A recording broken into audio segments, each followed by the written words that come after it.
¿Quieres saber cómo los grupos de ransomware operan, evolucionan y aterrorizan al mundo digital? Bienvenido a Blue Team sin morir en el intento. Esta sección será dedicada para un análisis profundo de los actores más peligrosos del ciberespacio, porque entender al enemigo es el primer paso para derrotarlo. Hola a todos, ¿cómo están? Muy buenos días, buenas tardes, buenas noches. ¿Cómo están amigos y amigas de Blue Team sin morir en el intento? El día de hoy ya son 30 de marzo del 2025, 9:39 p.m. de la noche. Estamos... mi reloj se apagó. Bueno, no es reloj, es smartband. 30 grados centígrados. Estoy asándome aquí en mi casa. Pero todo sea por el podcast para que pueda darte un buen capítulo sin ruido, sin prender el clima, sin prender el ventilador, sin nada así, para hacerlo lo más limpio posible y agradeciendo al vecino que no puso música. Estoy aprovechando para poder grabar el podcast hoy domingo 9:40 p.m. El día de hoy toca hablar de un grupo de ransomware en este capítulo de investigación profunda de grupos de ransomware llamado Akira. Y no son japoneses, el grupo no es japonés. Pero el nombre sí llama la atención porque pues sí, se dice que tiene relación con un anime. Ahorita voy a entrar en detalles, pero para que te quedes en tu programa, para que podamos explorar este grupo ransomware, qué hace, cómo se come, a qué hora sale por las tortillas, por el pan, para que puedas descubrir todo respecto a Akira y sobre todo para que puedas tener una mejor defensa contra este grupo de ransomware.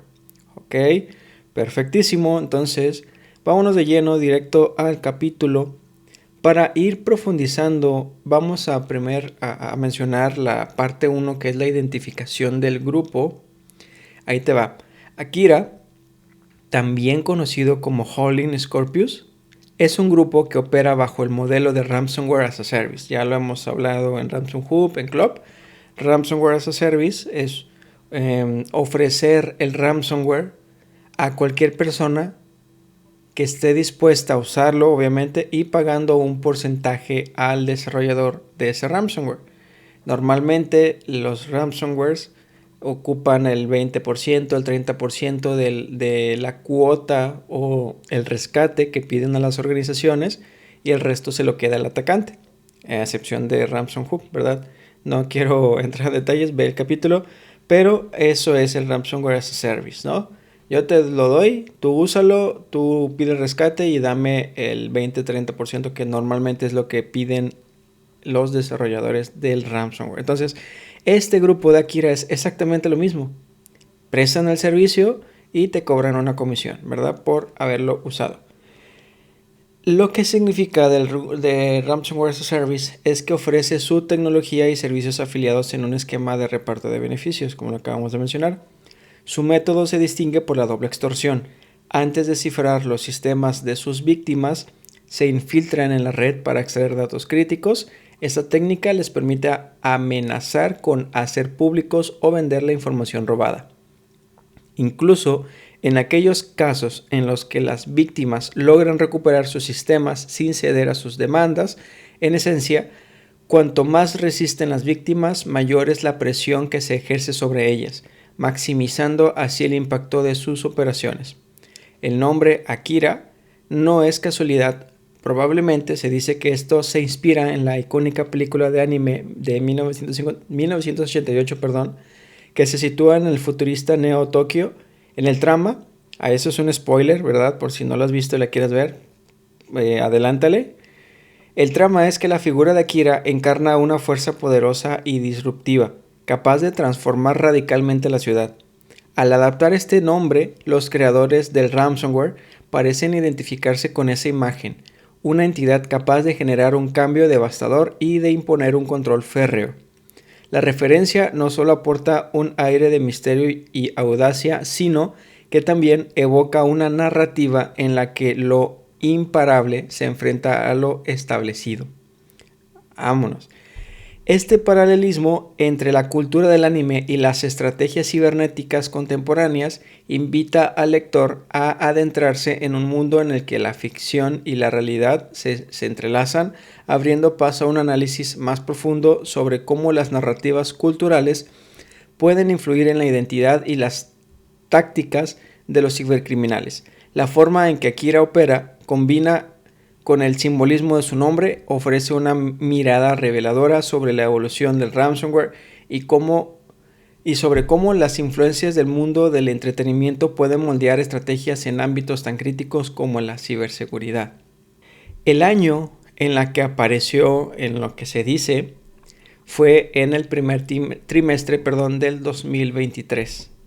En el primer trimestre fue cuando empezó a hacer nombre de Akira. Sin embargo, Akira no surgió de cero. Hubo un ransomware anterior en la cual se utilizó, ahorita voy a entrar en detalle, muy similar a Ransom Hub también, ¿verdad? Que Ransom Hub también había partido desde un ransomware atrás para poder desarrollar el propio a partir de ese, ¿verdad? Bueno, en el origen geográfico, en este escenario, el trasfondo geográfico y cultural de los desarrolladores de Akira cobran relevancia. Se sospecha que estos actores operan desde Rusia o desde naciones que formaron parte de la antigua Unión Soviética. Este detalle, aparentemente sencillo, se torna crucial al analizar sus modus operandi y las características intrínsecas de su herramienta maliciosa. A diferencia de otros grupos de ransomware de la región, Akira ha optado por no incluir una barrera automatizada que inhabilite el cifrado en presencia de un teclado ruso. Esta omisión resulta paradójica dado al patrón habitual entre actores cibernéticos de habla rusa, quienes a menudo diseñan sus ataques para evitar objetivos locales. Sin embargo, a pesar de esta aparente contradicción, se ha observado en foros clandestinos de la Dark Web, donde la comunicación y el intercambio de información son moneda corriente, cómo miembros identificados con Akira emplean el ruso para sus interacciones. Esto refuerza la hipótesis de su origen y a la vez sugiere una estrategia deliberada en la selección de sus objetivos, que se concentran principalmente en organizaciones de Estados Unidos, Reino Unido y Canadá, y algunos dicen que también Australia. Esta dualidad en la operativa de Akira, la discrepancia entre la configuración del malware y el comportamiento comunicativo de sus operadores, invita a una reflexión más profunda. ¿Sería posible que el grupo haya optado por un enfoque que priorice la flexibilidad operativa y la expansión internacional sobre la limitación geográfica? La respuesta parece inclinarse hacia una estrategia calculada, en la que la omisión de restricciones en el código se compensa con una cuidadosa selección de objetivos, orientada a maximizar el impacto en economías y estructuras consideradas como más lucrativas o vulnerables a la presión.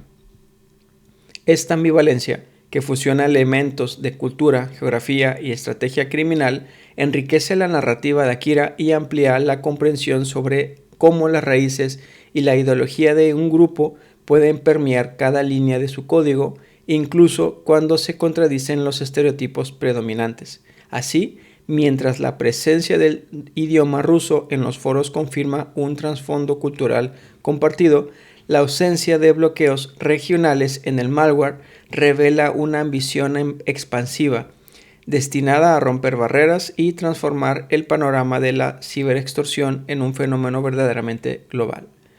O sea, no necesariamente pudiéramos decir que es de Rusia. ¿Por qué? Porque como es un ransomware as a service, lo puede usar cualquier persona, ¿verdad? Y al momento de hacer alguna negociación, pues no necesariamente por decir que, suponiendo que alguien de Latinoamérica compra, no lo compra, sino adquiere el servicio, explota una organización, pide rescate y el habla sea Latinoamérica o español, ¿verdad? Por decirlo de otra forma. Y no necesariamente porque haya esa interacción en español significa que el ransomware es latinoamericano. Quiero entrar en ese ejemplo para hacer entender que porque no significa que haya una interacción en habla ruso, significa que así sea. Sin embargo, se especula que está enfocado precisamente, o más bien está desarrollado en la parte de Rusia. La cantidad de víctimas a la fecha, hasta el día de hoy, es de 697 víctimas al corte de hoy en la mañana. Hoy en la mañana revisé 697 víctimas tiene el grupo de Akira. En el punto número 2, el perfil del grupo, desde marzo del 2023, el ransomware Akira ha dejado una marca imborrable en el panorama del cibercrimen, afectando a empresas e infraestructuras críticas en Norteamérica, Europa y Australia, como lo mencionaba. En abril de ese mismo año, tras focalizarse inicialmente un sistema Windows, los cibercriminales detrás de Akira ampliaron su arsenal con una variante para Linux, dirigida a máquinas virtuales VMware Xi. Hasta el 1 de enero del 2024, más de 250 organizaciones habían sido comprometidas, acumulando alrededor de $42 millones en ganancias ilícitas. Las primeras versiones de Akira escritas en C++ o C++ cifraban archivos con la extensión .akira. Sin embargo, a partir de agosto del 2023 se empezó a observar el uso de Megasort, un código basado en Rust que cifra archivos con la extensión .powerrange. Los atacantes han alternado entre Megasort, Akira y una versión evolucionada denominada Akira-V2, según confirman investigaciones de terceros. El modus operandi de este grupo se centra en la doble extorsión. No solo cifran los datos de las víctimas, sino que también roban información sensible y amenazan con publicarla o venderla si no se cumple con el rescate.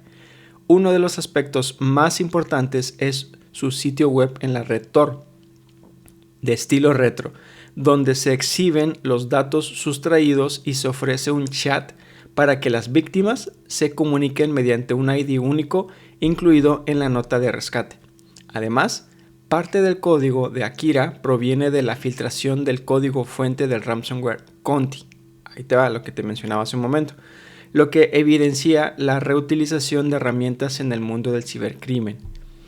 En el aspecto técnico, Akira combina criptografía simétrica y asimétrica, utilizando el algoritmo ChaCha20 para cifrar archivos, generando una clave y un vector de inicialización aleatorios que se protegen mediante RSA con una clave pública embebida y modificada para cada víctima. Sin embargo, a diferencia de otros ransomware, utiliza una única clave para todos los archivos, lo que podría permitir descifrarlos si dicha clave fuera descubierta. Inclusive, ahí te va, en junio del 2023, investigadores de Avast desarrollaron un descifrador para Akira, ofreciendo a las víctimas la posibilidad de recuperar sus datos sin ceder al rescate, siempre que se dispongan de una versión original junto a su archivo cifrado. Es importante subrayar que este descifrador no es aplicable a otra amenaza con el mismo nombre detectada en 2017.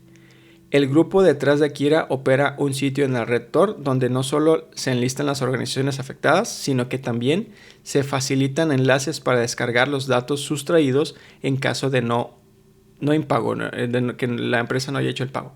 Navegar por ese portal requiere introducir comandos al estilo de una terminal con una terminal. El comando leaks se accede a la descarga de archivos. Con el comando news dentro de la página se obtiene un listado de víctimas y con el comando contact se envía mensajes directos. Además, disponen de otro sitio dedicado exclusivamente a la negociación de pagos, cuya dirección y credenciales se encuentran en la nota de rescate que dejan en los equipos comprometidos. En definitiva, Akira se erige como una amenaza de alta sofisticación que ha transformado el cibercrimen moderno. Sus métodos innovadores y letales subrayan la imperiosa necesidad de reforzar la seguridad digital en un mundo cada vez más interconectado y vulnerable. Fíjate, ¿por qué los grupos de ransomware, no sé si te habías dado cuenta, por qué los grupos de ransomware utilizan dos modelos criptográficos, el simétrico y el asimétrico? Bueno, tienen dos características, tienen más obviamente, pero voy a mencionar una característica que los diferencia obviamente entre la simétrica y la asimétrica. En pocas palabras, la simétrica es más rápida, pero pudiera decir de alguna forma es más fácil de identificar, ¿verdad? Hasta cierto punto, porque no lo es. La simétrica es más tardada, pero es menos probable que puedas identificar la clave. Entonces, ¿qué es lo que hace el grupo? Es decir, primero necesito rapidez, necesito encriptar tu información y la necesito ya, rápido, ¿no? Si no, no te voy a poder extorsionar. Entonces utilizan la criptografía simétrica. Lo que hacen en un inicio es encriptar toda la información con el método simétrico. Después de haber hecho esto, la clave privada de la encriptación simétrica la cifran de forma asimétrica con el modelo RSA, generando la clave pública y la clave privada. Esto genera doble refuerzo en el sentido en que no vas a poder romper la seguridad hasta cierto punto, porque luego vino a Avast a decir, ¿sabes qué? Ahí te va, yo te tengo ya el descifrador para Akira, aquí te va. Lo interesante, y no lo mencioné aquí, es que Avast salió a decir en junio de 2023, pasaron 4 días, solamente 4 días.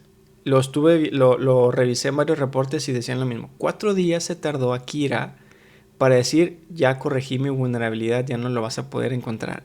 Y ya no volvieron a encontrar la clave para descifrarla.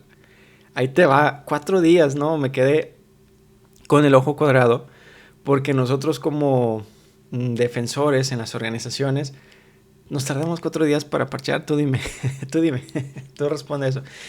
Ojo, si sí lo haces, mis respetos y qué bueno, tu empresa trabaja muy bien y las áreas trabajan de una forma, con un nivel de madurez de la organización tremenda, pero la realidad es que la mayoría de las organizaciones, 4 días, apenas estás identificando con el área el problema. Y me lo contó el amigo, el primo de un amigo, no es que me haya pasado. Pero sí, entonces esos son los datos interesantes de la parte de el perfil, la historia y la evolución de Akira.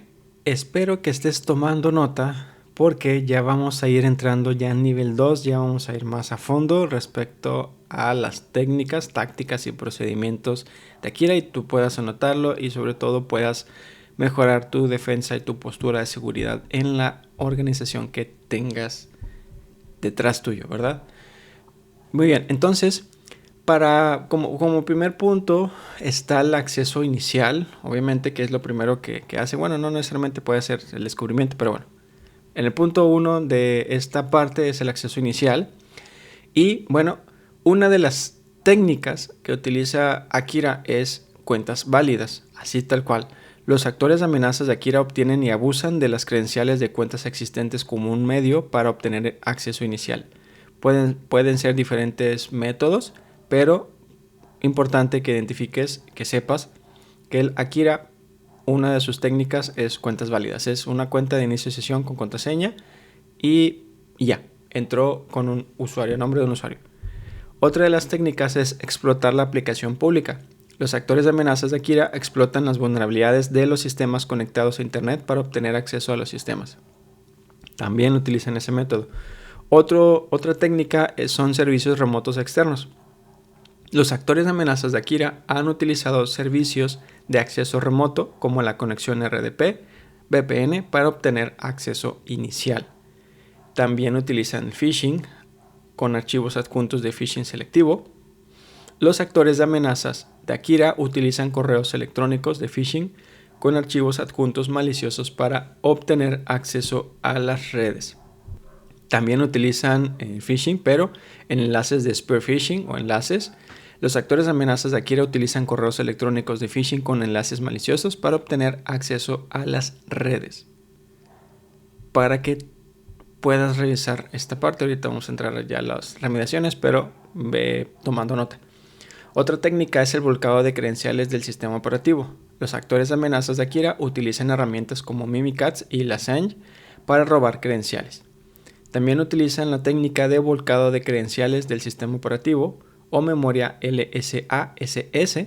Los actores de amenazas de Akira intentan acceder al material de credenciales almacenado en la memoria del proceso de LSASS.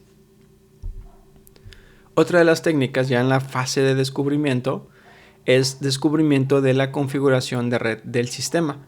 Los actores de amenaza de Akira utilizan herramientas para escanear sistemas e identificar servicios que se ejecutan en hosts remotos y en la infraestructura de red local. También en la fase de descubrimiento, así lo nombraron la técnica, descubrimiento de información del sistema. Los actores de amenazas de Akira utilizan herramientas como PC Hunter 64 para adquirir información detallada del proceso y del sistema.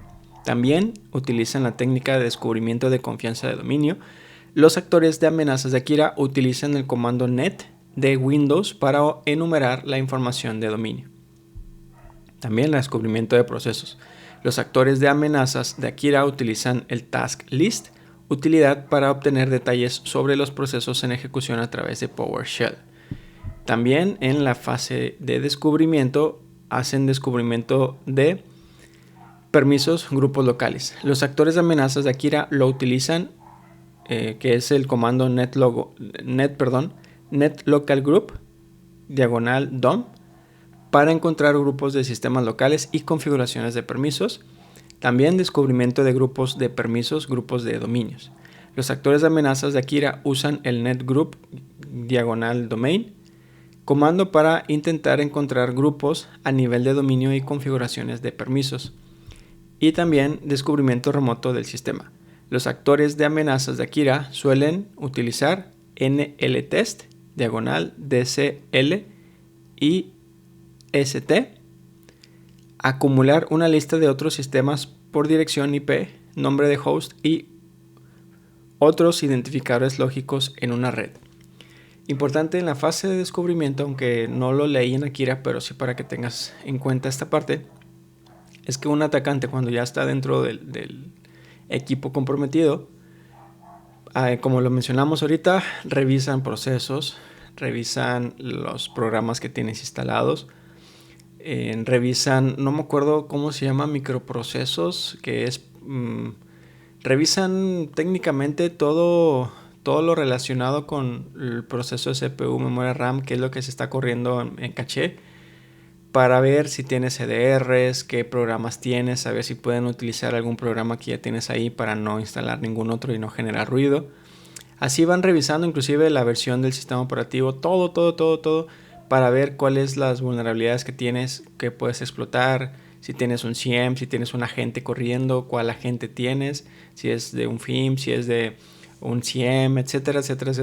Revisan todo eso antes de empezar a hacer algún otro movimiento, hacen una fase de descubrimiento. Entonces, importante que identifiques que lo hacen y poder identificar los comandos comunes de descubrimiento para que puedas enlistarlos en tu SIEM y los puedas estar detectando. Obviamente va a haber falsos positivos porque el área que se encarga de administrar esos equipos, pues normalmente pueden estar utilizando también para poder trabajar, poder inventariar, etcétera. Entonces, importante que identifiques quiénes lo usan, cuándo lo usan, a qué horas y todo, para que tú puedas identificar algún comportamiento anómalo. Perfecto, entonces también ya en la fase de persistencia, una de las técnicas que utilizan es crear cuentas de dominio. Los actores de amenazas de Akira intentan abusar de las funciones de los controladores de dominio, creando nuevas cuentas de dominio para establecer persistencia. En la parte de evasión de defensa, una de las técnicas que utilizan es debilitar defensas, deshabilitar o modificar herramientas. Los actores de amenazas de Akira utilizan ataques B de bueno, Y o VD para desactivar el software antivirus. ¿Qué es esto? ¿De qué estás hablando, José? ¿Qué es esto? Bueno, es el Bring Your Own Vulnerability Driver. Me quedé con el ojo cuadrado también cuando había leído esta parte y también lo del OLBAS. Pero bueno, lo de Bring Your Own Vulnerability Driver es otra cosa más que llevar esto es tal cual el nombre, llevar tu driver que puedes explotar dentro del equipo comprometido para poder bypassear. Tal cual, bypassear LDR, bypassear Microsoft, bypassear lo que sea que tengas que bypassear. Me quedé con el ojo cuadrado porque pues, el nombre común es Bring Your Own Device, que es lleva tu propio equipo en temas ya de Si quieres utilizar un equipo personal para trabajar, tienes que tener ciertos controles, etcétera, porque ha habido mucho hackeo en celulares personales y pues resulta que ahí habían cuentas de la organización, entonces la organización sale afectada y pues existe el Bring Your Own Device, pero luego vienen estos a decir Bring Your Own Vulnerability Driver y dije, ¿qué está pasando aquí? Pero no, está muy interesante, puedes revisarlo por tu cuenta. Hay muchos detalles que más pudiéramos decir, pero para no extender tanto el podcast, está interesante que utiliza Kira este punto también. En la fase de comando y control, una de las técnicas que utilizan es el software de acceso remoto. Los actores de amenaza de Akira utilizan software de soporte de escritorio legítimo como AnyDesk para obtener acceso remoto a los sistemas de las víctimas. Otra de las técnicas, los actores de amenazas de Akira utilizaron ngrok para crear un túnel seguro hacia los servidores que ayudaron a la exfiltración de datos. Imagínate, están encriptando la comunicación para que no tengan problemas. Son bien listos. También en la fase de colección, la técnica que utilizan es archivar datos recopilados, archivar mediante utilidad. Los actores de amenazas de Akira utilizan herramientas como WinRAR para comprimir archivos, para que sea más rápido la transferencia, obviamente. En la fase de exfiltración, la técnica exfiltración mediante protocolo alternativo, los actores de amenazas de Akira utilizan herramientas de transferencia de archivos como WinSCP para transferir datos. También la técnica que utilizan es la de transferir datos a una cuenta en la nube. Los actores de amenazas de Akira usan herramientas como Cloudzilla para exfiltrar datos a una cuenta en la nube y conectarse a los servidores de exfiltración que controlan. Otro de las técnicas es la exfiltración a través de servicios web, exfiltración al almacenamiento en la nube. Los actores de amenazas de Akira aprovecharon rclone para sincronizar archivos con servicios de almacenamiento en la nube para exfiltrar datos. En la fase de impacto, la técnica que utilizan es la fecha cifrada para impacto. Los actores de amenazas de Akira cifran los datos de los sistemas objetivo para interrumpir la disponibilidad de los recursos del sistema y de la red. Otra de las técnicas es inhibir la recuperación del sistema. Los actores de amenazas de Akira eliminan copias de volumen en los sistemas Windows, el shadow copy muy mencionado. Y una de las técnicas que utilizan también es el robo financiero. Los actores de amenazas de Akira utilizan un modelo de doble extorsión para obtener ganancias financieras. Y esta es la parte de técnicas, tácticas y procedimientos. En la parte de la infraestructura te voy a mencionar las herramientas que utiliza el grupo de Akira para que las puedas enlistar. Altfind.exe, que lo usan, o bueno, más bien se utiliza para consultar y recuperar información de Active Directory. También utilizan escáner de red, se utiliza para localizar todos los ordenadores de una red y escanear sus puertos. El programa muestra todos los dispositivos de red, da acceso a carpetas compartidas y permite el control remoto de los ordenadores mediante RDP y radmin. También utilizan softwares comunes que los actores de amenaza pueden usar maliciosamente para obtener acceso remoto y mantener la persistencia. Puede ser AnyDesk, puede ser TeamViewer. También admite la transferencia remota de archivos. También utilizan una herramienta que se llama Lasagne, que permite a los usuarios recuperar contraseñas almacenadas en sistemas Windows, Linux y OS X. También utilizan PC Hunter 64, como lo habíamos mencionado, que es una herramienta utilizada para adquirir información detallada del proceso y del sistema.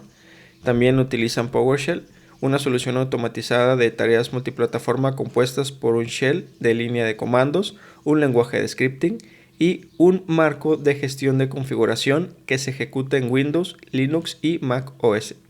También utilizan Mimikatz, que permite a los usuarios ver y guardar credenciales de autenticación como tickets Kerberos.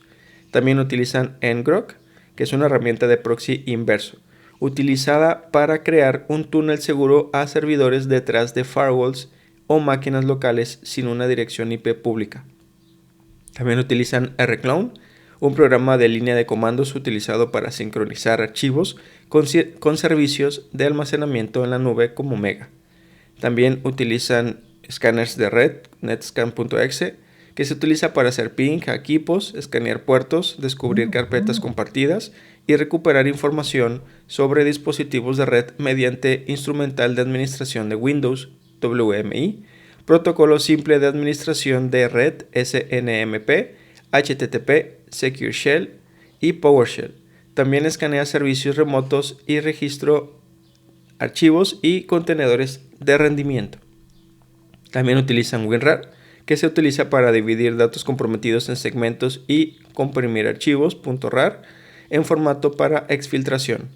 Y también utilizan WinSCP, lo utilizan como copia de seguridad, que es un cliente gratuito y de código abierto para protocolos de transferencia de archivos SSH, WebDAV, Amazon S3 y copia segura. Los cibercriminales de Akira lo han utilizado para transferir datos desde una red comprometida a cuentas controladas por ellos. Importante que revises, por favor, si en tu organización tienen estos programas instalados, pero no se estén usando para fines administrativos, para que los elimines. Por favor, elimínalos, ya que si tú los mantienes o si se tienen estas herramientas y no se están usando, les vas a facilitar la vida a los atacantes para utilizar esas mismas herramientas y no tener que instalar alguna otra. A eso se le llama como living off the land, para que lo puedas identificar y lo puedas eliminar. Ahora, si tienes estas herramientas y tus administradores la tienen, identifica los horarios en los cuales ellos tienen estas herramientas, más bien, los horarios en los cuales ellos utilizan estas herramientas. Debe de haber un horario común o por proyecto, etcétera, para que tú identifiques los patrones anómalos del uso de estas herramientas y los puedas monitorear. Es importante también el monitoreo para que puedas identificar en qué horario sí, en qué horario no. Y si no tienes alguna herramienta que te centralice esta información, bueno, pues dedícale un poco de tiempo para que lo hagas uno por uno. Pero sí identifica esto y también elimínalo. Y un dato interesante adicional es que me he dado cuenta que muchas veces los usuarios, cuando se conectan por VPN, Client to Site, configuran su usuario y su contraseña para que la guarde la aplicación y nada más le den en conectar, por ejemplo, y se conecte la VPN. Eso es muy delicado, porque si un atacante llega a vulnerar esa computadora o ese servidor, ya va a tener fácil acceso a la red. ¿Por qué? Porque va a entrar y nada más le va a dar conectar y ya se va a conectar a la red, y después de ahí desplegar ransomware y ya nos va a agarrar mal parados. Entonces, procura concientizar a tu organización y sobre todo al equipo de eliminar esa configuración y hacerlo manual, para que el atacante tenga un escalón más que tenga que escalar y darte tiempo para que puedas tú detectarlo. Entonces, para que lo tomes en cuenta. Muy bien, después de haberte mencionado las técnicas, tácticas y procedimientos y las herramientas que utilizan, ahora te voy a mencionar cuál es el flujo de ataque combinando estas dos informaciones que te acabo de mencionar, para que puedas identificar cómo es que trabajan, cómo las juntan, etcétera, ¿verdad? Va a estar interesante.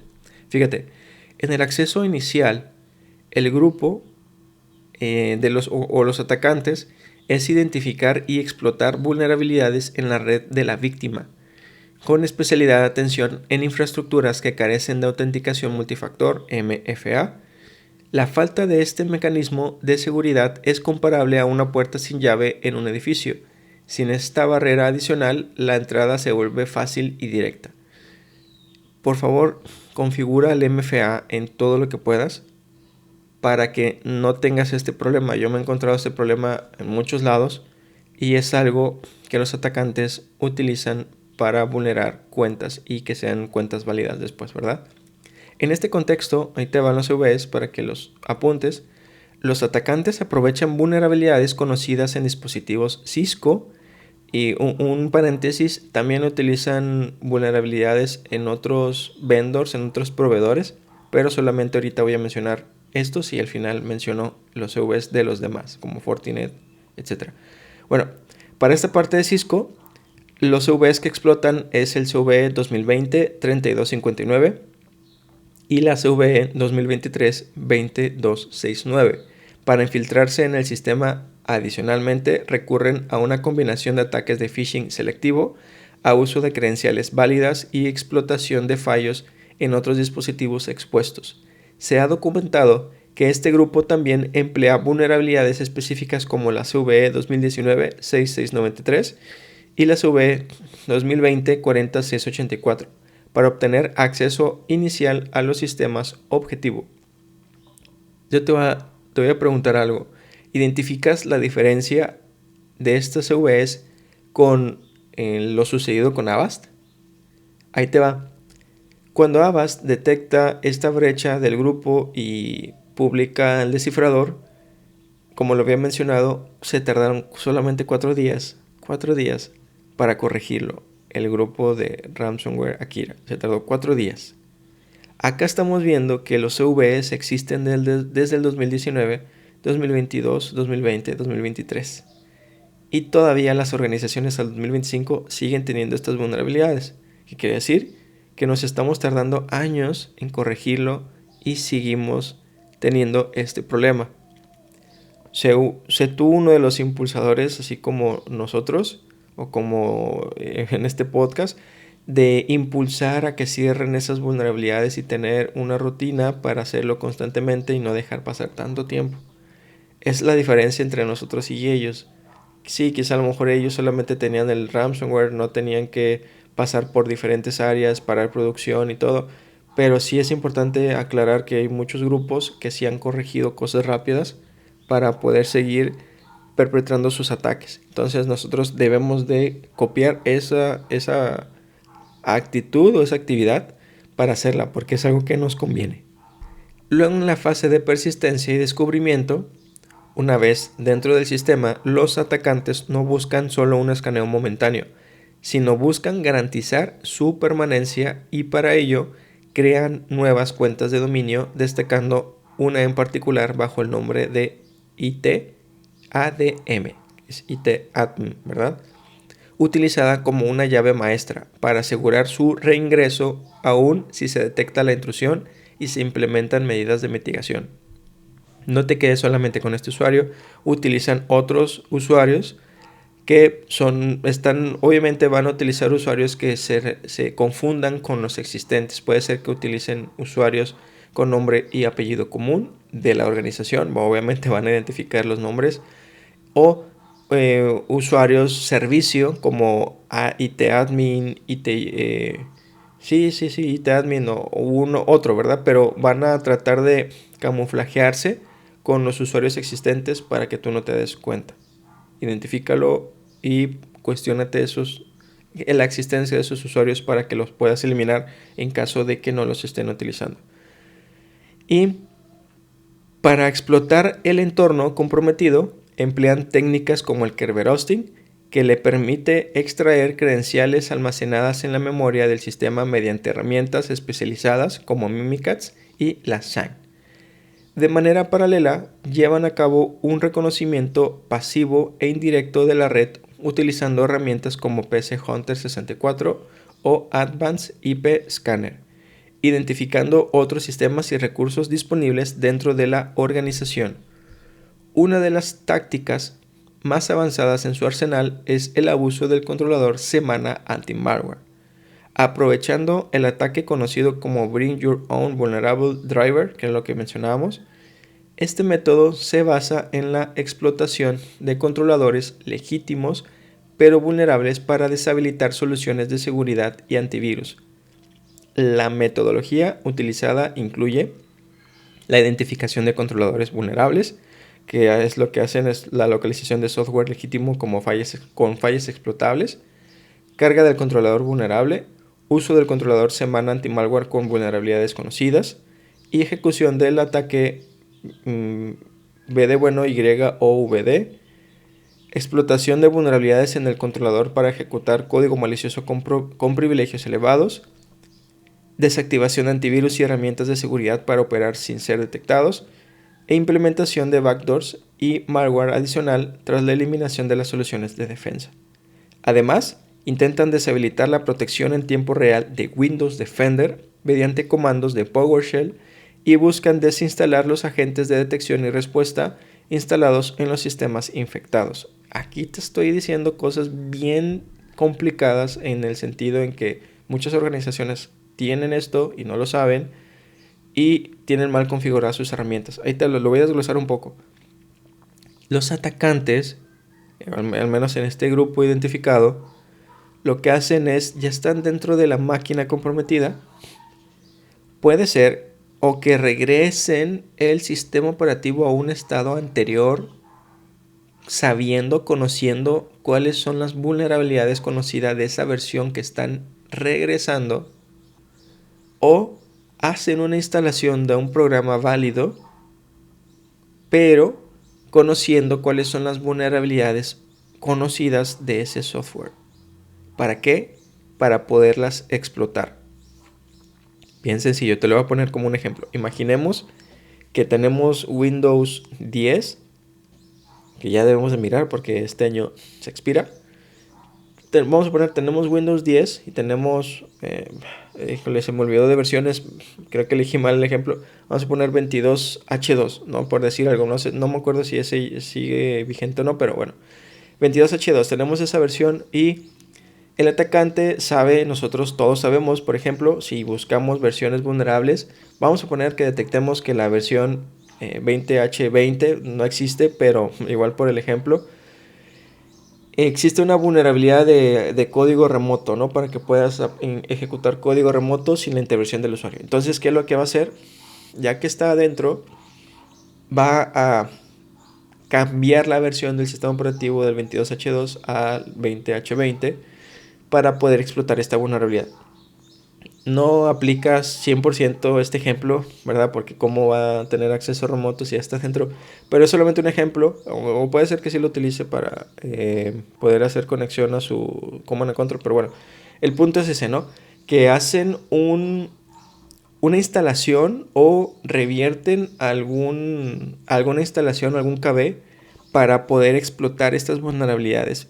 Si no lo sabías, existe, lo hacen, es algo muy habitual para que puedas buscar controladores que mitiguen estos escenarios, ¿no? Como pues la vigilancia. Oye, ¿por qué estás regresando la versión anterior? O se está instalando un software que normalmente en esa máquina no estaba, etcétera. Tenemos que hacernos esos cuestionamientos.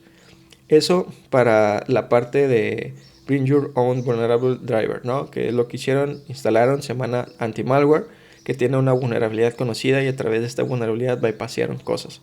También lo que hacen es identifican, como lo habíamos mencionado, panel de control, el agente o los agentes o los procesos que están corriendo para ver los agentes que están instalados y corriendo activamente y hacen el intento de desinstalar primero el agente.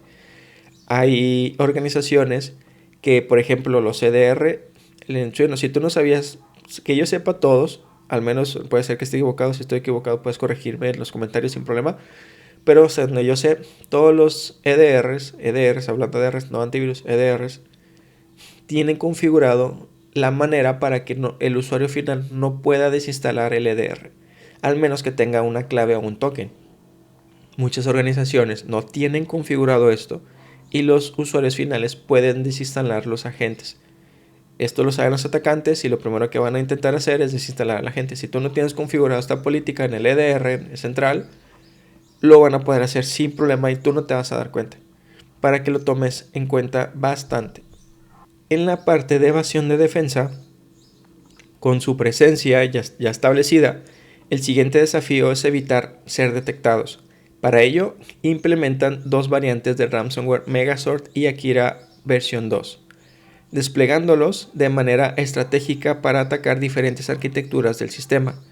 Como medida complementaria, desactivan el software de seguridad mediante herramientas como PowerTool, finalizando procesos antivirus y eliminando registros que puedan alertar a los defensores. Este proceso es similar a desconectar un sistema de alarmas antes de ejecutar un robo, asegurando un margen de maniobra sin interrupciones. Después, en la parte de exfiltración e impacto, ya cuando los atacantes han asegurado el acceso y neutralizado las defensas, comienzan la extracción de información sensible. Para esto, emplean herramientas ampliamente utilizadas como FileZilla, WinRAR, WinSCP y Rclone, transfiriendo los datos a servidores externos bajo su control. A la par, establecen canales de comando y control mediante aplicaciones remotas y servicios en la nube, como AnyDesk y Mega, lo que les permite mantener su supervisión sobre el sistema comprometido. El ataque culmina con una táctica de doble extorsión. Además de descifrar los archivos de la víctima, amenazan con divulgar la información robada en la red Tor si no se cumple con el pago del rescate en Bitcoin. Este enfoque incrementa la presión sobre las víctimas, forzándolas a tomar una decisión rápida bajo el riesgo de una filtración de datos sensibles. En el cifrado, el proceso final del ataque se centra en la aplicación de un cifrado robusto que impide la recuperación de los datos. Akira emplea un esquema híbrido de combinación de algoritmo de cifrado simétrico ChaCha20 con RSA, como ya lo habíamos explicado, garantizando rapidez y seguridad en la encriptación de archivos. Cada archivo recibe una extensión distintiva como .akira o .powerrange y se ejecutan comandos de PowerShell para eliminar las copias de seguridad de Windows, dificultando cualquier intento de recuperación. La evolución del cifrador, desarrollada en Rust, añade complejidad al proceso, optimizando el uso de los recursos del sistema y dificultando el análisis forense. Esta mejora demuestra un esfuerzo deliberado por parte de los atacantes para perfeccionar su malware y hacer que la recuperación sea prácticamente imposible sin la clave de descifrado. Para que veas el avance tecnológico que utiliza el grupo de ransomware Akira, para que veas con qué nos estamos enfrentando. En la parte de las herramientas apalancadas o los instrumentos del ataque, uno de los aspectos más preocupantes de este esquema de ataque es el uso de herramientas legítimas para fines maliciosos, lo que mencionamos el LOL, Living of the Land. Los atacantes se aprovechan desde aplicaciones de escaneo de red hasta software especializado en extracción de credenciales, demostrando cómo las mismas tecnologías que facilitan la administración del sistema pueden convertirse en armas poderosas en manos equivocadas. No lo agregué en el reporte, no sé por qué, sinceramente se me pasó, yo creo, pero lo voy a mencionar. Estaba leyendo en un reporte de Akira que también utilizan LOL-Bash, como lo acabo de mencionar, el Living of the Land Bash, que no es otra cosa más que utilizar procesos de la propia máquina utiliza para poder existir o para que pueda funcionar de manera correcta. Utilizaban estos comandos, pero con fines maliciosos, como lo acabamos de escuchar, tal cual, pero en vez de que sean en software, lo hacen a través de procesos. Yo me quedé con el ojo cuadrado también con esto, porque son cosas que sinceramente son un poco complicadas de poder mitigar o poder identificar, sinceramente. De hecho, el mismo reporte decía que no intentaras poder monitorear y poder corregir cualquier anomalía en estos procesos, porque te vas a perder demasiado tiempo y va a ser poco el uso efectivo que le vas a dar. ¿Por qué? Porque la mayoría va a ser procesos del propio sistema operativo y no vas a identificar que fue el atacante.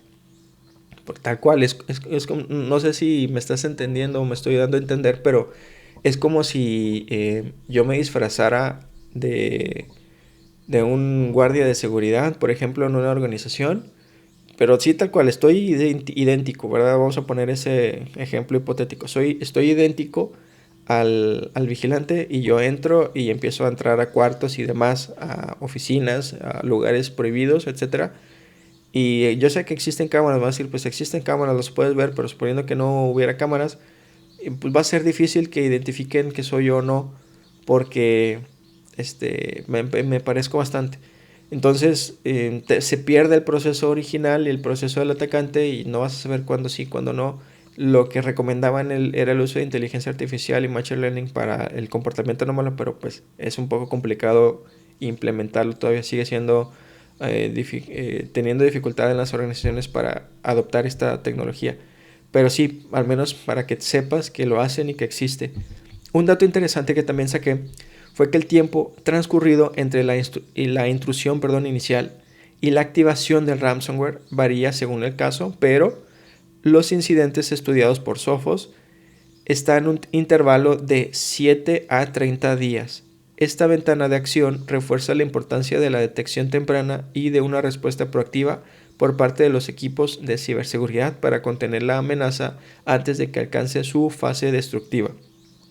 Estoy hablando aquí de 7 a 30 días, algunos grupos tiempo menos o más, o inclusive Fin13 que inclusive se queda años, ¿verdad? Pero bueno, esa es otra cosa. Pero sí, para que identifiques más o menos ese es el rango y ese es el tiempo que nosotros tenemos para detectarlos y sobre todo para sacarlos, mitigarlos, quitarlos de dentro de la organización. Y como te mencionaba, te voy a decir la lista de los CVEs, de los proveedores, de los vendors que normalmente el grupo explotan, ¿verdad? Están los de Cisco, los Cisco ASA y FTD para el tema de la VPN, que vulneran la VPN y a través de la VPN ya ingresan al sistema. Está el CVE, lo mencionamos pero igual lo repetimos, CVE 2023 20269, CVE 2023 20263, CVE 2020 3259. Para Fortinet, ahí te van los CVEs que utilizan para explotar. CVE 2022 40684, CVE 2019 6693 y CVE 2023 48788. También utilizan vulnerabilidades en SonicWall, para que lo sepas, no crees que nada más los conocidos. Explotan el CVE 2024 40766. También explotan vulnerabilidades en BIM, que es Backup y Replication. Es el CVE 2024 40711 y CVE 2023 27532.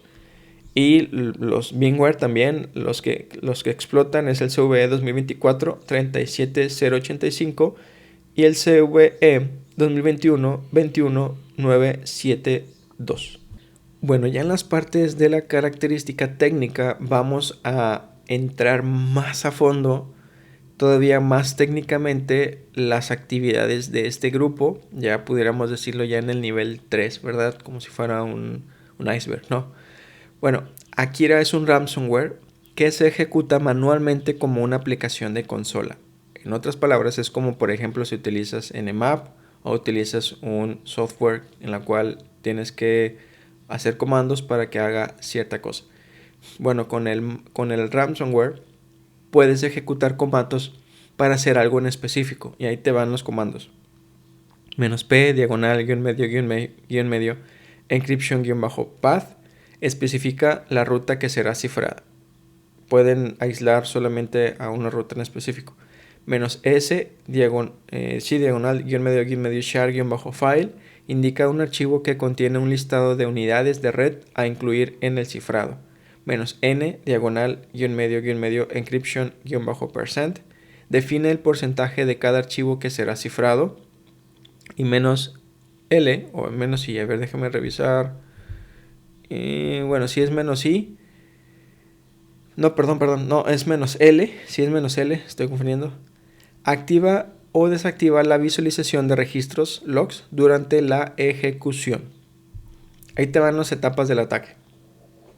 Akira emplea una técnica de ofuscación basada en el proyecto ADVOB Obfuscator para cifrar ciertas cadenas de caracteres durante la compilación, lo que integra el código en el binario y dificulta su análisis estático. Al ejecutarse, Akira escanea el sistema en busca de unidades de disco disponible utilizando la API de Windows, que es Get Logical Drive Strings W. Estos datos se almacenan para su posterior procesamiento. Antes de iniciar el cifrado, el ransomware detecta y cierra procesos en ejecución que podrían interferir con el acceso de archivos. Para ello, utiliza APIs de Windows para listar los procesos activos y finaliza aquellos que no estén en una lista de exclusión, asegurando que los archivos objetivo estén accesibles. Después, en la eliminación de copias de seguridad con el fin de evitar la recuperación de archivos cifrados, Akira ejecuta un comando ofuscado en PowerShell que elimina las shadow copies del sistema, bloqueando así la posibilidad de restauración desde copias de seguridad locales. Para acelerar el proceso del cifrado, el ransomware emplea la biblioteca Bost 2.sacio, creando múltiples subprocesos de ejecución, 4 por cada procesador disponible. Este enfoque le permite operar de manera asíncrona y optimizar la velocidad de cifrado en sistemas comprometidos. Akira integra una clave RSA embebida en su código y al iniciar el cifrado genera de manera aleatoria una clave de 32 bytes junto con un vector de inicialización de 8 bytes para el algoritmo Chacha-20. Un detalle significativo es que utiliza una única clave para cifrar todos los archivos en un sistema comprometido, lo que implicaría que si se logra recuperar esta clave, todos los archivos cifrados podrían ser descifrados, ¿verdad? Como lo vimos en Avast. El ransomware recorre todas las carpetas del sistema, generando en cada una de ellas una nota de rescate, generalmente denominada akira-readme.txt. Esta nota contiene un identificador único que permite a las víctimas comunicarse con los atacantes y seguirles las instrucciones de pago. Akira evita cifrar ciertos directorios y archivos críticos para el sistema, previniendo su inestabilidad. Y finalmente, Akira inicia el cifrado de los archivos detectados, asegurándose de excluir aquellos con nombres o extensiones que podrían comprometer el correcto funcionamiento del sistema. Para cada archivo objetivo, crea una tarea en su cola de subprocesos, maximizando la eficiencia del ataque. Aquí dije algunos datos interesantes. Uno de los datos interesantes es que el grupo, bueno, eso no lo dije, esto lo voy a decir. El grupo utiliza bots para la comunicación. Si tú no sabías que ellos también implementan automatizaciones en las cuales una vez que ya comprometieron la organización y van en la parte de la negociación, los atacantes utilizan bots. No son los atacantes humanos los que están contestando a las personas. Normalmente hay unos grupos que sí lo hacen, pero he leído que la mayoría usan bots. ¿Para qué? Pues para darte el servicio, ¿no? Tal cual. Buenos días, buenas tardes, buenas noches, tengo este problema, etcétera, y hacer la negociación. Y lo hacen a través de bots. Un dato interesante, no con eso estoy diciendo que les pagues, ¿verdad? Un disclaimer, un paréntesis, no lo estoy diciendo con esto que les tienes que pagar o que les debes de pagar, solamente estoy mencionando que los bots los utilizan para la negociación. Tú sabes si negocias o no, pero sí lo hacen y es interesante saber que lo utilizan, ¿verdad? Para que lo puedas revisar. Y bueno, pues la parte de la encriptación que ya lo habíamos mencionado. Y otra de las cosas que noté que hacen es que el ransomware tiene la capacidad para poder utilizar los núcleos del procesador que quieras. Vamos a suponer que el procesador tenga 8 núcleos. Bueno, pues tú puedes configurar que el ransomware utilice 2, utilice los 8 o los que tú quieras. Así de granulares y así de potentes es el ransomware. Y yo también me quedé con el ojo cuadrado cuando lo leí.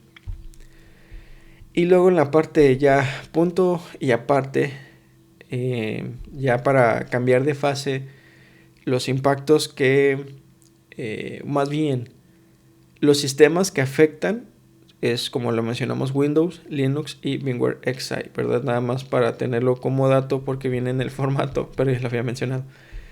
Y en la parte de modelo de negociación o el modelo de negocio que utiliza este grupo de Akira, se fundamenta en la modalidad de ransomware como servicio, como lo habíamos mencionado, combinando una estrategia de doble extorsión. En esencia, el grupo central desarrolla y mantiene el ransomware, el cual es luego ofrecido a afiliados que se encargan de realizar los ataques.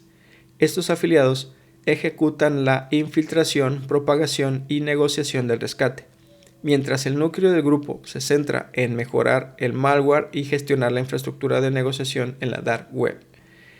En este esquema, cada pago de rescate se reparte en función de un porcentaje de comisión, como también lo habíamos mencionado, aunque las cifras exactas pueden variar en función de las negociaciones internas y las condiciones del mercado. Se ha observado en modelos similares que los afiliados suelen recibir una comisión que oscila aproximadamente entre el 20 y el 30% del monto total recaudado.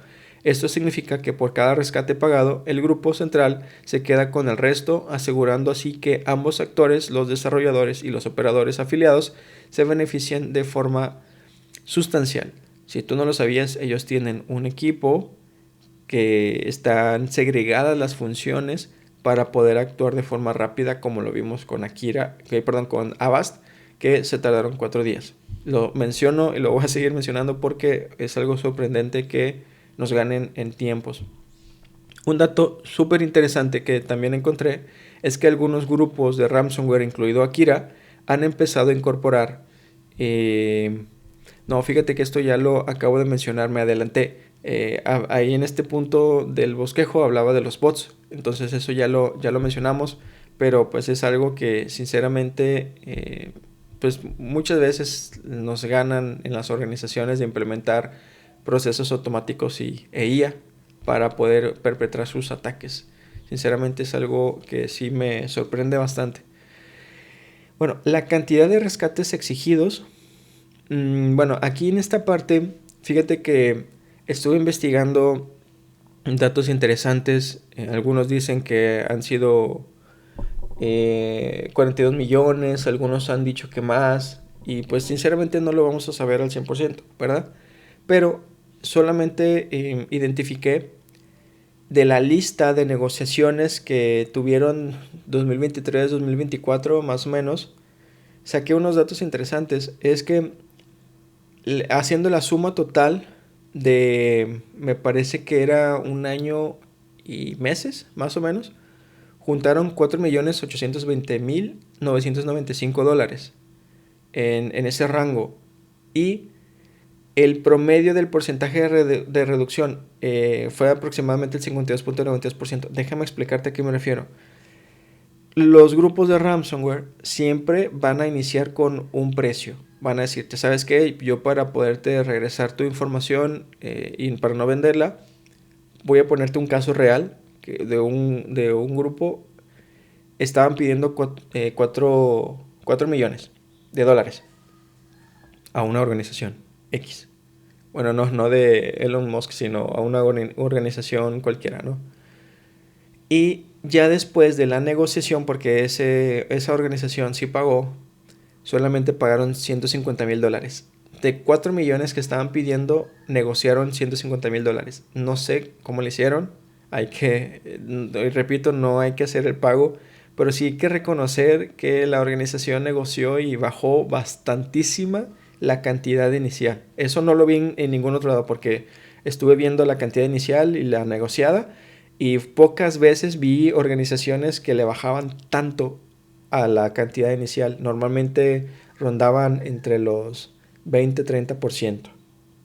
Y quise traer porque me llamó bastante la atención que bajaron bastantísimo. Bueno, haciendo un promedio, una ponderación de costo inicial negociado de todas las negociaciones que se filtraron y que están públicas, saqué un promedio y ese es el dato que te acabo de mencionar. Aproximadamente de lo iniciado y lo negociado, los grupos negocian 52.92% menos. O sea, por ejemplo, si en un momento en promedio en todas las organizaciones pidieran 1 millón, en promedio van a terminar negociando $500,000, ¿no? La mitad.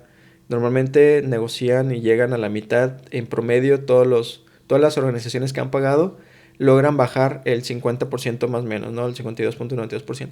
Pero sí era un dato interesante que saqué y que no está de más saberlo. El método de pago, como ya lo hemos mencionado, es en Bitcoin.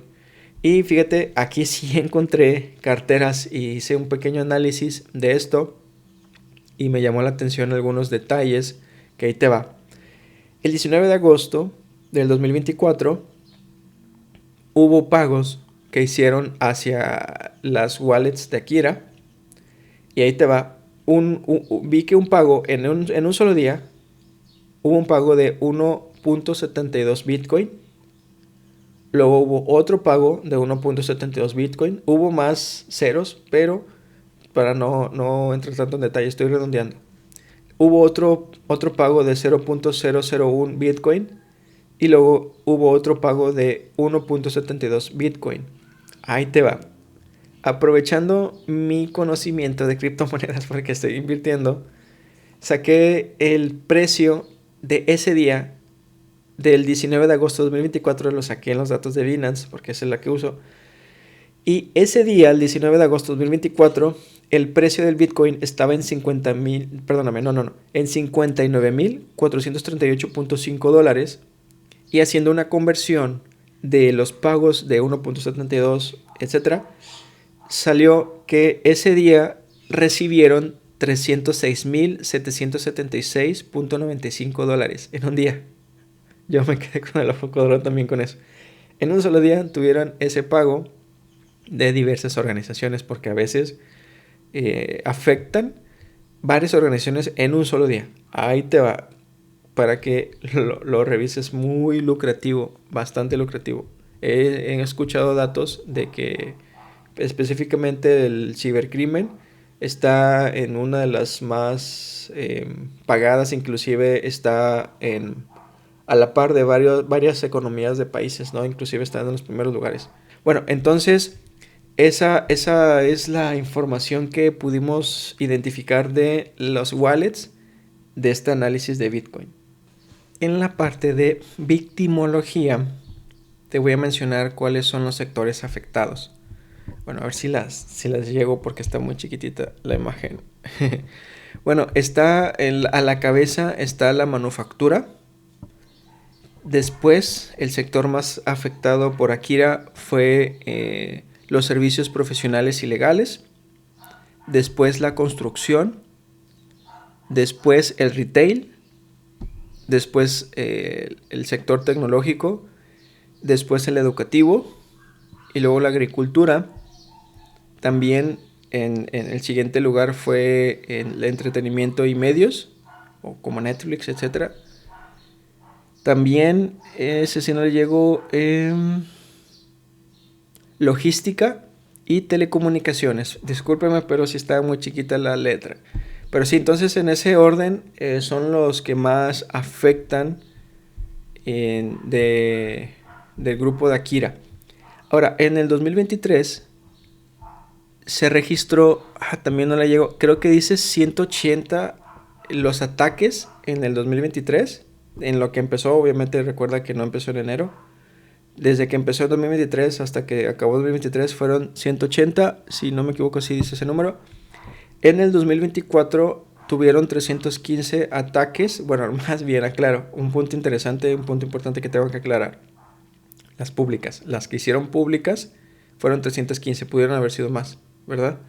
Y para el 2025 van 222 víctimas de enero a marzo. Así es, están yendo más veloz que el año pasado. Bueno, las ubicaciones de las víctimas en esta parte, Francia es un objetivo clave para Akira, ya que se ha detectado.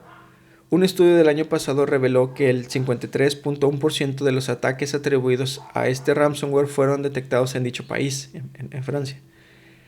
Norteamérica también se posiciona como una región de alto interés para los atacantes. Expansión y volumen de ataques. Las filtraciones de Akira indican que el grupo compromete entre 6 y 30 víctimas al mes a medida que su infraestructura se consolida. La actividad ha ido en aumento, alcanzando un máximo histórico de 73 víctimas solo en noviembre del 2024. Máximo histórico me suena a inversión. Y bueno, en esta parte de Francia y de Norteamérica, no significa que sean los más afectados. También ha sido afectado México, aunque no ha sido muy conocido. Ha afectado inclusive el sector financiero. Y también a Latinoamérica. Que no aparezca en el reporte que yo hice y que no aparezca en los reportes que estuve investigando de diferentes fuentes, No significa que la América Latina esté bien, esté libre o que no tenga este problema. También en América Latina han impactado y bastante el grupo de Akira. Solamente aclaro esa parte. Y bueno, también tienen presencia en el mercado del ransomware. Akira se ha consolidado como un actor dominante en el ecosistema del ransomware. Algunas fuentes estiman que fue responsable del 21% de los ataques de ransomware en el primer trimestre del 2024, lo que subraya su impacto a nivel global. Investigaciones recientes revelan que Akira puede completar una exfiltración de datos ultra rápida en tan solo 2 horas, con especial énfasis en la extracción de información desde servidores BIM, lo que le otorga una capacidad de acción altamente eficiente. Akira ha generado ingresos considerables mediante sus ataques. Entre marzo del 2023 y abril del 2024 recaudó aproximadamente $42 millones en pagos de ransomware, aunque se estima que la cifra real es significativamente mayor, obviamente, debido a transacciones no declaradas. La mayor amenaza en Estados Unidos. En el primer trimestre de 2024, Akira se posicionó como la variante de ransomware más detectada en Estados Unidos, liderando el mercado de amenazas cibernéticas en la región y representando un riesgo significativo para organizaciones de diversos sectores. O sea que Akira vino para llevarse encuentro a todos los demás. Y bueno, en las contramedidas y detección o las recomendaciones de seguridad, ahí te van los consejos de tu amigo José de Blue Team sin morir en el intento. Ya estamos en la parte final y ahí te va la parte de la mitigación para que lo puedas anotar y puedas implementar sobre todo. Una de las cosas que debemos de buscar es implementar un plan de recuperación, sí o sí, para mantener y conservar múltiples copias de datos y servidores confidenciales o propietarios en una ubicación físicamente separada, segmentada y segura. Por ejemplo, disco duro, dispositivos de almacenamiento en la nube, etc. Ya lo había mencionado en capítulos anteriores, no recuerdo cuál sinceramente, pero habíamos mencionado que las organizaciones actualmente se están enfocando más, están invirtiendo más en herramientas para la ciberresiliencia que para evitar que los ataquen, o más bien para evitar que los vulneren, ¿verdad? En otras palabras, no que los ataquen, porque es complicado evitarlo. Pero bueno, entonces están invirtiendo más en la ciberresiliencia. No voy a cuidar que no me hackeen, voy a procurar o medir cuánto me tardo en recuperarme. Las organizaciones están invirtiendo más en eso y por eso enfatizo en esta parte de la implementación del plan de recuperación. Considera la ciberresiliencia. ¿Qué es ciberresiliencia, José? No sé qué es eso. Bueno, no es otra cosa más que la efectividad para adaptarse y para poder recuperarte de algún ataque, o más bien de alguna vulneración exitosa. Eso es el tiempo que te tardas en recuperarte a producción de nuevo para que tu organización funcione como antes del ataque. Eso es la ciberresiliencia. Entonces, debes de implementar un plan de recuperación efectiva, como lo mencionamos, para conservar múltiples copias de datos físicamente separadas, segmentadas, seguras, etc., en línea y offline, ¿verdad? Para que lo tomes en cuenta. También, otra de las cosas que debemos de hacer es exigir que todas las cuentas con inicio de sesión mediante contraseña, por ejemplo, cuentas de servicios, cuentas de administrador y cuentas de administrador de dominio, cumplan con los estándares del NIST.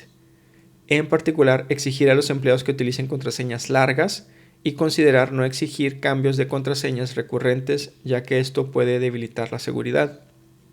Puedes consultar las políticas y procedimientos de tu organización. Si no existe o están desactualizadas, pues debemos actualizarlas para tenerlas con las recomendaciones del NIST. Mucho más adelante vamos a hablar de eso. Y el tema también que debemos de buscar es la activación de la autenticación multifactor, lo que mencionamos más arriba. Para todos los servicios en la medida de lo posible, en particular para correo web, redes privadas virtuales y cuentas que acceden a sistemas críticos deben de tener el MFA. También hay que mantener todos los sistemas operativos, software y firmware actualizados. Como mencionamos CVS, ¿verdad? La aplicación oportuna de parches es una de las medidas más eficientes y rentables que una organización puede tomar para minimizar su exposición a las amenazas de ciberseguridad. Priorice la aplicación de parches a las vulnerabilidades explotadas conocidas en los sistemas conectados a Internet. Tal cual, no lo pudimos haber dicho mejor. De las vulnerabilidades, primero identifica las superficies de ataque y ve cuáles son los que los grupos pueden explotar más. Las superficies de ataque, por ejemplo, el correo electrónico, por ejemplo, la explotación de la VPN, ¿verdad? Es una superficie de ataque. Bueno, ya que tenemos identificados por dónde entran, ahí es en donde tienes que reforzar la seguridad, identificar, a ver, entran por VPN, yo tengo VPN, ¿cuáles usan? Pues mira, usan Cisco, usan Fortinet, usan tal para explotar, ya conocen el método, entonces yo tengo uno de esos, ¿cuáles CVs explotan estos? Bueno, esos son los que voy a parsear primero. Y después me voy enfocándome en esa hasta que ya actualizo el firmware a la última versión estable y ya me acabé de ese problema y ahora sí te enfocas en lo demás. Pero sí, para que identifiques y priorices en ese sentido. Importante también segmentar las redes para prevenir la propagación de ransomware. La segmentación de la red puede ayudar a prevenir la propagación del ransomware al controlar el flujo de tráfico entre varias subredes y el acceso a ellas, así como al restringir el movimiento lateral de adversario. También identifique, detecte e investigue la actividad anormal y la posible propagación del ransomware indicado en una herramienta de monitoreo de redes. Para facilitar la detección del ransomware, implemente una herramienta que registre e informe todo el tráfico de red, incluyendo la actividad de movimiento lateral. Las herramientas de detección y respuesta de Endpoint EDR son especialmente útiles para detectar conexiones laterales, ya que permite conocer las conexiones de red comunes y poco comunes en cada host. También existe la microsegmentación de red, que en otras palabras ya lo habíamos mencionado, si no me equivoco, en el capítulo 1, de que está la microsegmentación, que es ya no es solamente sur-norte, norte-sur, hablando de la línea de topología de red de una red convencional, de computadoras, servidores, switches, firewall, router y después nube, ¿no? De internet. Ya no, eso es convencional, ya no se utiliza tanto así. También la microsegmentación dice, bueno, no solamente voy a proteger el borde de norte-sur, sur-norte, sino también de este-oeste, ¿no? Lateral, de izquierda-derecha. Entonces también puedes utilizar la microsegmentación para implementar, sobre todo en los sistemas críticos, comunicaciones solamente específicas. Bien, también filtrar el tráfico de red impidiendo que orígenes desconocidos o no confiables accedan a servicios remotos en sistemas internos. Esto impide que los actores de amenazas se conecten directamente a los servicios de acceso remoto que han configurado para persistencia. También instalar, actualizar periódicamente y habilitar la detección en tiempo real de software antivirus en todos los hosts. Revisa los controladores de dominio, servidores, estaciones de trabajo y directorios activos en busca de cuentas nuevas o no reconocidas. Y obviamente elimínalas, ¿verdad? Auditar cuentas de usuarios con privilegios administrativos y configurar controles de acceso según el principio del mínimo privilegio. Deshabilitar puertos no utilizados también.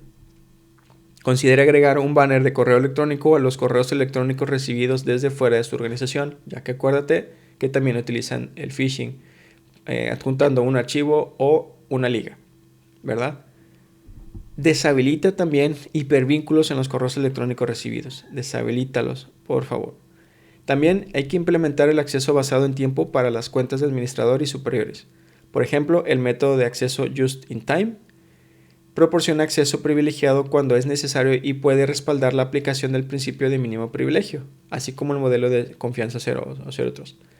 Este proceso consiste en implementar una política a nivel de red para deshabilitar automáticamente las cuentas de administrador en App Directory cuando no las necesiten directamente.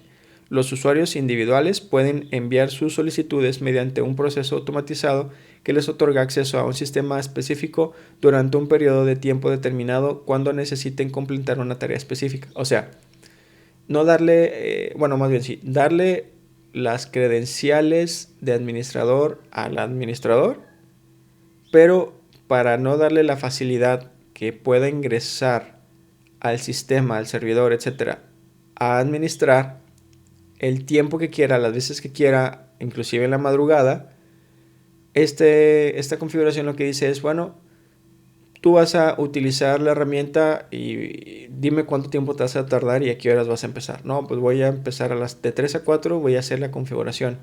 Bueno, entonces de 3 a 4 te voy a dar permiso que puedas entrar. A pesar de que tengas usuario y contraseña, no vas a poder entrar antes ni después. Solamente de 3 a 4. Y de esa forma, aunque los atacantes tengan las cuentas, no van a poder acceder porque no están en el periodo de tiempo. Ahí te va, entonces, para que lo tomes en cuenta. También desactiva las actividades y permisos en la línea de comandos y scripts. La escalada de privilegios y el movimiento lateral suelen depender de utilidades de software que se ejecutan desde la línea de comandos. Si los actores amenazas no pueden ejecutar estas herramientas, tendrán dificultades para escalar privilegios o moverse lateralmente. También para que lo tomes en cuenta. Mantener copias de seguridad de datos fuera de línea. Realizar copias de seguridad y restauraciones con regulación. Al implementar esta práctica, las organizaciones garantizan que no sufrirá interrupciones graves ni que solo tendrán datos irrecuperables. También asegúrese que todos los datos de respaldos estén encriptados y sean inmutables, es decir, no se puedan alterar ni eliminar, y cubran toda la infraestructura de datos de la organización. ¿Por qué te digo esto? No vas a poder evitar que te encripten la información, pero sí vas a poder evitar que te roben la información y la puedan publicar en internet y la vendan. Ya no sería doble extorsión, nada más sería una, que sería la desencriptación. Pero bueno, y al menos ya le estás dificultando al atacante poder presionarte más, ¿no? Y fíjate, no lo mencioné, ya estoy por acabar, no mencioné que en algún reporte leí que también inclusive ellos para presionarte te marcan por teléfono. Me dio bastante risa, me estaba imaginando un escenario chistoso en la que los atacantes marcaban a la persona afectada, ¿no? O a la organización, contestó alguien y pues era el grupo exigiendo el pago. Pero no quise decir el chiste, no lo voy a decir, pero sí me dio bastante risa. Y bueno, uno de los comandos usados ya adentro del sistema o adentro del servidor son los siguientes: nltest, dslist, nltest, domain-trust, netgroup, domain admins, diagonal dom, net local group administrators, diagonal dom, task list. Y bueno, una ruta, utilizan mucho el run de LL32. Y bueno, algunas rutas que sí están demasiado largas, que no las voy a poder mencionar. Y bueno, en la parte de... Esto fue en la persistencia y el descubrimiento, ¿verdad? No lo mencioné. En la parte de acceso a las credenciales, utilizan mucho el cmd.exe, que es el esentutl.exe también. Y esentutl... eso ya lo mencioné. No, pues es que estoy leyendo y es un directorio que es bastante... Utilizan Mozilla Firefox en la parte de profiles. Utilizan la carpeta de app data local Google, luego Chrome, luego user data, luego default y luego login data. Sí, eso es lo que utilizan. Discúlpame, me trabé un poco, pero trataba de ver cómo mencionaba el punto. En los comandos de impacto utilizan PowerShell, específicamente el comando get wmi object win32 shadow copy remove wmi object, ¿verdad? Pues para eliminar el shadow copy. Y bueno, fíjate, como notas finales, una noticia que me llamó bastantísima la atención, para que veas la efectividad, la capacidad, la inteligencia que utilizan los grupos para poder romper la seguridad. Fíjate, el 5 de marzo del 2025, sigo hablando de Kira, la empresa de ciberseguridad S-RM ha dado a conocer una nueva táctica de explotación utilizada por el grupo de hackers Akira. En ella se implementó un ransomware mediante una cámara web. Una cámara web fue el vector inicial, fue el paciente cero, imagínate. Eludiendo el sistema de protección EDR. También me desboroné con esto. Más conocido antiguamente como antivirus. El incidente fue analizado por la propia empresa S-DRM, a la cual le doy el crédito, mientras monitorizaba la red privada de su cliente víctima de este ataque. En su primer paso, Akira había accedido al equipo servidor de la víctima por medio de la explotación del servicio de escritorio remoto de Windows. Una vez ganado el acceso, se descarga un archivo zip que contiene el binario con el ransomware. En ese momento, el EDR desplegado en el servidor detecta la descarga del archivo y pone en cuarentena el binario identificado como ransomware. Lo detectó el EDR, lo detectó. Su mecha. De verdad que me desmorono cuando veo la efectividad. Después de esto, anulado el primer intento, el atacante escanea la red interna y encuentra una cámara web que tiene un sistema Linux vulnerable y sin protección y sin monitorización, lo quiero aclarar. De esta forma, obtiene acceso a la cámara y despliega el ransomware. Como este dispositivo no estaba siendo monitorizado, el equipo de seguridad de la organización víctima no se percató del aumento de tráfico malicioso desde la cámara web. Ay Dios. Lo cual permitió el cifrado de archivos en el servidor eludiendo la protección del EDR. Y de ahí se desplegó todo lo demás. Todos los demás también fueron afectados. Debido a este incidente, se deja constancia de los riesgos derivados de la falta de supervisión y mantenimiento de los dispositivos Internet of Things, o IoT, ¿verdad? Y de la necesidad de aislar y segmentar las redes para dificultar que los atacantes tengan acceso a equipos más sensibles de la organización. Dios, es bien, yo lo he leído muchas veces en varias noticias, que el activo menos pensado de decir, pues es que este ya está aislado, este no le afecta, este nadie lo usa, ahí lo tenemos nada más para algo, es el que utilizan para empezar el ataque, es el paciente cero. No, sí me quedé con el ojo cuadrado. Y bueno, ya para ya para el cierre de este capítulo de investigación profunda de grupos de ransomware de Akira, ahí te va. En la era digital de ransomware, cada medida de seguridad es una muralla que protege tu futuro digital. Invierte en controles hoy para que mañana no seas la próxima víctima. Créditos Anónimo. Y para el siguiente capítulo, para que te quedes en el próximo capítulo de la próxima semana, vamos a hablar de marcos de seguridad de la información familia NIST. Antes de este capítulo mencionamos la familia ISO 27000 y ahora vamos a mencionar la NIST. De todo corazón espero que te haya gustado, espero que te hayas quedado hasta acá, que te hayas aprendido sobre todo cómo funciona algunos secretos, algunas cosas de mi experiencia, y que esto haya sido productivo para ti, que este podcast te esté sirviendo. Por favor, comparte, no se te olvide. Nos vemos en el siguiente capítulo. Que tengas un excelente día, tarde y noche. Recuerda, el conocimiento es tu mejor defensa en el mundo digital.